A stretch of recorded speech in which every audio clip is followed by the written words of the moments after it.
চা বাগানে থেকে কেঁচো সার তৈরি করে আয়ের মুখ দেখছেন মধু বাগানের মহিলারা।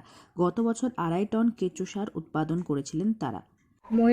মহিলারা তো এখন 90% এখানে জড়িত আছে। আর আমাদের এখানে 102 জন মেম্বার আছে।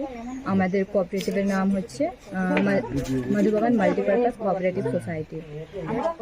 ভার্মিকম্পোস্ট তৈরি করেছিলাম, যে আমরা 2.5 টন বিক্রি করেছি এনবিউতে। আর এখন আমরা করছি ওই যে এখানে 8 টন বসানো হয়েছে। আর আমাদের বাড়িতে আমরা ভাবছি যে 10 টন বসাবো এখানে।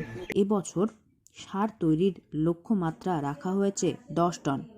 বিকল্প আয়ের পথের সন্ধান করছিলেন এই শ্রমিকরা, কারণ সংসার চালানো মুশকিল হয়ে পড়েছিল তাদের পক্ষে। চা বাগান বন্ধ হলে কতটা সমস্যার মুখে পড়তে হয় তা জানেন মধু চা বাগানের শ্রমিক ও তাদের পরিবারের সদস্যরা। কেননা দীর্ঘ 7 বছর বন্ধ থাকার পর 2022 সালে খুলেছিল মধু চা বাগান। তারপরেও সমস্যা মেটেনি। বর্তমানে বাগানের শ্রমিক ও তাদের পরিবারের সদস্যরা যাতে শুধু চা বাগানের ওপর নির্ভর না থেকে বিকল্প আয়ের পথও যাতে বেছে নেন, সেই লক্ষ্যে গত 1 বছর আগে বাগানের বেশ কিছু শ্রমিক ও তাদের পরিবারের সদস্যরা মিলে সমবায় সমিতি তৈরি করেছিলেন। এরপর তারাই সমবায় দপ্তরের আলিপুরদুয়ার শাখা থেকে প্রশিক্ষণ নিয়ে কেঁচো সার তৈরির কাজ শুরু করেন। গত বছর 2 থেকে 2.5 টন কেঁচো সার তৈরি করেছিলেন তারা, যা পরবর্তীতে বিক্রি করেছিলেন উত্তরবঙ্গ বিশ্ববিদ্যালয়। সমিতির সদস্য রঞ্জিতা ওরাও জানান, প্রতিদিন কাজের পর না হলে কাজ শুরু করার আগে কেঁচো সার উৎপাদনের স্থানে গিয়ে তারা কাজ করেন। বেশি সময় দিতে পারেন না, 1 থেকে 2 ঘন্টা সময় তারা দেন।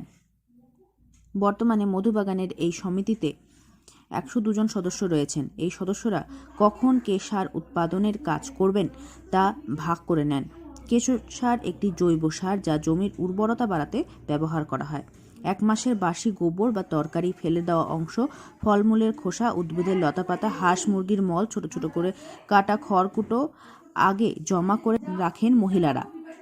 জানা যায় এগুলি খেয়ে কেঁচো মল ত্যাগ করে এবং এর সঙ্গে কেঁচোর দেহ থেকে এক ধরনের রাসায়নিক পদার্থ বের হয়ে আসে, যা দিয়ে সার তৈরি হয়।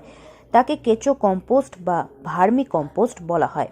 এই ধরনের সার ফসল খেতে ব্যবহার করা হয়। আলিপুরদুয়ার থেকে অনন্যাদের রিপোর্ট, লোকাল 18 বাংলা।